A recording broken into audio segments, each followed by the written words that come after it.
जाली डिग्री होने की वजह से अदालत ने नाअहल करार दे दिया, लेकिन फिर इंतखाब हुआ, फिर 54,000 वोट देके उसको कौम का रज़ील तरीन आदमी, उसका गोया लीडर बना हुआ है। इसी तरह हुजूर अकरम सल्लल्लाहु अलैहि वसल्लम ने फरमाया, आदमी की इज्जत उसकी बुराई के डर से हो। क्यों? कि अगर इनको सलाम न किया तो साहब नाराज हो जाएंगे, ये सरदार साहब जो है हमें एक मोहल्ले में रहने नहीं चाहिए, घर को ये हो जाएगा, बच्ची को उठवा लेगा।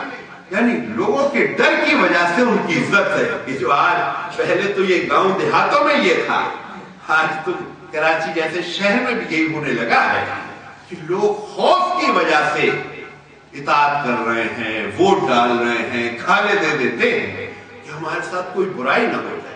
और वाकया ये है कि अभी इस मर्तबा खाले जमा करने पे ये हुआ कि वो जो एमक्यू के लोग, वो लोगों के घरों पे पहुंचे और कहा कि ये हमारे पास फेहरिस्त है, आपके यहाँ बकरा आया हुआ है, तो खाल तो हमारी होगी।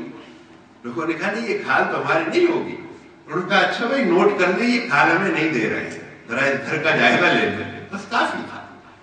खौफ की वजह से, बुराई की वजह से गोया लोग इज्जत कर रहे होंगे।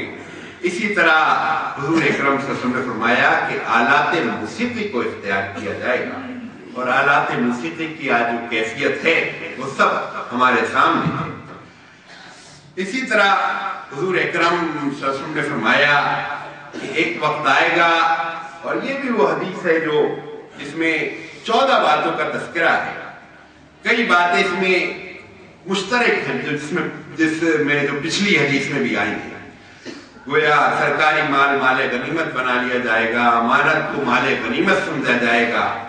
इसी तरह फरमाया ज़कात जुर्माना महसूस होने लगेगी, बेटा माँ का नाफरमान हो जाएगा, और आदमी दोस्तों से भलाई करे और बाप पर सितम उठाएगा, मसाजिद में शोर मचाया जाएगा, कौम का रज़ील तरीन आदमी उसका लीडर होगा, आदमी की इज्जत उसकी बुराई के डर से होने लगेगी, नशा और अशिया का खुल्लम खुल्ला इस्तेमाल होगा, मर्द रेशम पहनेंगे, आलाते मौसीकी को इख्तियार किया जाएगा, रक़्स व सुरूद की महफिलें सजेंगी। वैसे रक़्स व सुरूद की महफिलें आज वाकया ये है, कल तक तो ये कैफियत थी किसी मोहल्ले में कोई नाच गाना हो जाए और कोई नाच गाने वाली आ जाए तो लोग खास नजरों से के देखें उसके यहाँ वो फना नाच हुआ और ये। लेकिन आज हर घर के अंदर नाच, मौसीकी, ये जो रेडियो टीवी चैनल्स की शक्ल में, कल तक किसी के अगर ये होता था लोग खराब नजरों से देखते थे कि देखें यहाँ ये हुआ है। लेकिन आज हर घर के अंदर वो नाच, हर घर के अंदर मौसीकी, हर घर के अंदर वो ये कैफियत है। इसी तरह एक हदीस में ये भी है, घर घर से मौसीकी की आवाज आ रही है, घर घर में गोया नाच गाना हो रहा होगा।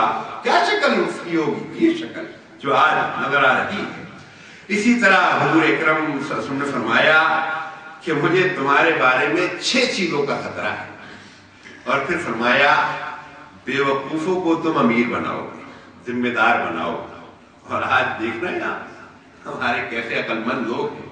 अभी ये जो विकीलीक्स की जो इंकशाफात उस वेबसाइट पे आ रहे हैं, कैसे हमारे टैलेंटेड माशाअल्लाह हुक्मरान है, किस तरह अपने मसाइल अमेरिका के हुजूर बयान करते रहते हैं, उसके दर पर हाजिरी। ये अक्लमंदी है कि बेवकूफों को कोई अमीर बनाओगे, इंसानी खून बहाया जा रहा होगा, अदालती फैसलों की खरीदो फरोख्त हो रही हो। यानी आज पता नहीं यहाँ जुमला ये चलता है या नहीं, लेकिन कराची में ये जुमला चलता है कि लोग कहते हैं कि वकील करोगे, वकील करने की क्या जरूरत है, भैया वकील पे पैसे खर्च क्यों करो, ऐसा करो जज करो, जो पैसे वकील को देने हैं वो जज को दे दिए जाए, बस काम हो जाएगा। अदालतों की खरीदो फरोख्त और किस चीज का नाम? यानी हुजूर अकरम ने फरमाया अदालती फैसलों की खरीदो फरोख्त की जाएगी, कतई रहमी हुआ करेगी, और एक गिरोह कुरान को गाना बना लेगा, लहक लहक के पढ़ना, गाना बजाना। इसी तरह एक मौके पर हुजूर अकरम ने फरमाया एक वक्त आएगा लोग कुरान पढ़ रहे होंगे ہوگے اور قرآن انہیں تم پڑھتا ہوا دیکھو تو تم بھول جاؤ کہ قرآن پڑھنا کیا ہوتا ہے. اور مسجدیں شاندار ہوئی، لیکن اس کے بعد حضور اکرم صلی اللہ علیہ وسلم نے فرمایا لیکن قرآن ان کے حلق سے نیچے نہیں اتر سکے. گویا شاندار مقابلے قرات ہو رہے ہوں گے اور یہ سب کچھ، لیکن عمل کی دنیا سے بالکل قرآن کو نکال دیا جائے. پھر اسی طرح حضور اکرم صلی اللہ علیہ وسلم نے فرمایا سپاہیوں کی کثرت ہو، قدم قدم پہ سپاہی کھڑا ہوگا، قدم قدم پہ چیکنگ ہو رہی ہوگی، لیکن جرائم کم ہو گئے ہوں گے. تو آج کیفیت یہ ہو گئی ہے، وہ جو ایک اور حدیث میں حضور اکرم صلی اللہ علیہ وسلم نے فرمایا کہ ایک وقت آئے گا تم امر بالمنکر اور نہی عن المعروف کر رہے ہو، بدی کا حکم دے رہے ہوگے اور نیکی سے روک رہے ہوگے. اور آج کیفیت کیا ہے؟ بعض لوگ کہتے ہیں جو تھانے ہیں یہ اگر آبادیوں سے ختم کر دیے جائیں سارے معاشرے میں سکون ہو جائے. کیوں؟ ساری برائی کے اڈے، ساری گندگیاں، ساری خرابیاں کس کی سرپرستی میں چل رہی ہیں؟ سب انہی کی سرپرستی میں. جن کا کام گویا روکنا ہے وہی اس کو گویا پھیلا رہے ہیں. گویا سپاہیوں کی اکثریت ہوگی لیکن اس سب کے باوجود جرائم گویا بڑھتے چلے جائیں گے.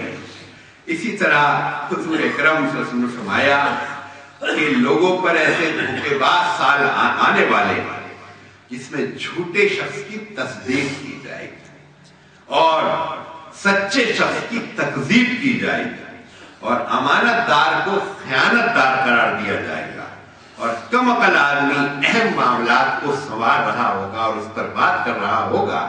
کہ آج یہ نہیں ہو گیا ہے کہ وہ دھوکے باز سال، یہ جو فتنہ دجال، دجل کا کیا مطلب ہے جس پر آگے موقع ہوا تو چند حدیث میں اس پر بھی عرض کروں گا. یہ جو دجال، دجل اور فریب کی دنیا، آج دجل اور فریب کی وہی کیفیت تو ہے جو سب موجود ہے.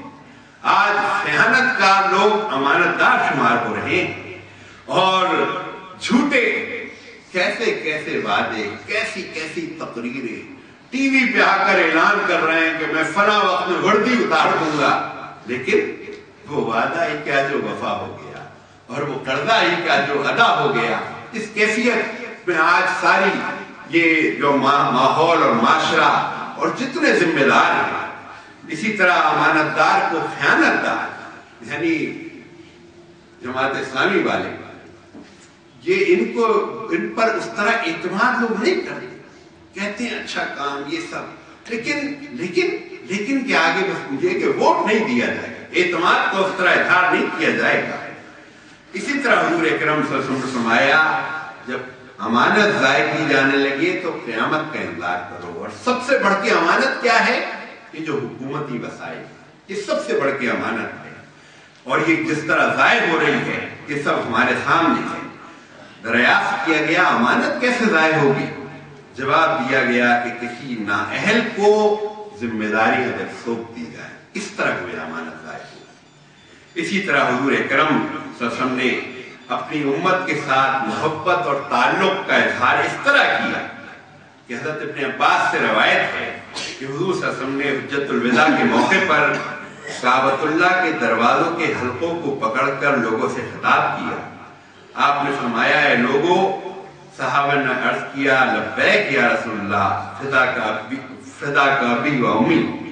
پھر حضور اکرم صلی اللہ علیہ وسلم پر گریہ طاری ہو گیا، یہاں تک کہ رونے میں شدت آ گئی. پھر آپ صلی اللہ علیہ وسلم نے فرمایا لوگوں میں تمہیں قیامت کی علامات بتاتا ہوں. اس کے بعد آپ صلی اللہ علیہ وسلم نے ایک طویل خطبہ دیا جس کی چند باتیں درج ذیل ہیں. آپ صلی اللہ علیہ وسلم نے فرمایا اس زمانے میں مرد اس طرح بنے سنورے گا جیسے خواتین تیار ہوتی ہیں. خواتین مردوں کی اور مرد خواتین کی مشابہت اختیار کریں گے اور عورتیں سواریاں کیا کریں گے. اور اس وقت بوڑھے لوگ اپنے آپ کو جوان ظاہر کریں گے اور اس وقت ایسے قاری ہوں گے جن کی عبادت یہ ہوگی کہ آپس میں ایک دوسرے کی ملامت کریں. کچھ لوگ اللہ تعالیٰ سے شکوہ کریں گے اور یہ اس وقت ہوگا جب بازار قریب ہو جائیں گے. صحابہ نے اس کا مطلب پوچھا تو فرمایا کساد بازاری ہوگی اور ہر شخص یہ کہے گا کہ میرا کاروبار ٹھنڈا ہے اور منافع کم حاصل ہو رہا ہے